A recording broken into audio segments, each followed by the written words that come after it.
ဟုတ်တယ်ဘောပင်ကတခါသုံးလူငယ်ပေါင်းတို့နင်တို့ခန္ဓာကိုယ်ကတခါသုံးမဟုတ်ဘူးမယုံရင်နင့်အဖေနဲ့နင့်အမေလက်တော့မဲကြည့်ဘယ်နှခါသုံးတယ်လဲလို့မဲကြည့်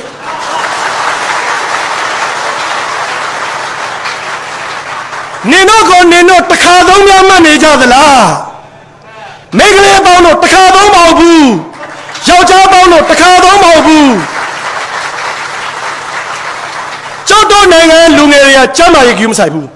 ကိုယ်ခန္ဓာကိုယ်တခါသုံးမှတ်တယ်စိုက်ကဲကိုအကျန်းစီးတယ်ခေါင်းခဏခဏသုံးရမှာအော်တိုဆောင်ခြေတော့ခဏခဏသုံးရမှာစိုက်ကဲကြည့်စီဟာခန္ဓာကိုယ်မသိမချင်းသုံးရမှာကျန်တဲ့ကိစ္စဆိုပေါ်တောင်မှတန်ဖိုးထားတင်သေးတယ်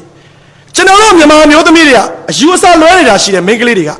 အလှတရားဆိုတာအလေးအောင်ရှိမှမြင်ရတာအခုမြင့်ပြတ်သွားလိုက်မှောင်သွားလိုက်ဒီထဲမှာဘသူလှတယ်မလှဘူးမသိတော့ဘူး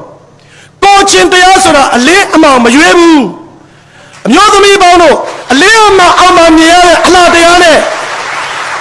အလေးအမောင်မရွေးတဲ့ကိုချင်းတရားဘယ်ဟာကိုတန်ဖိုးထားမလဲစဉ်းစားကြ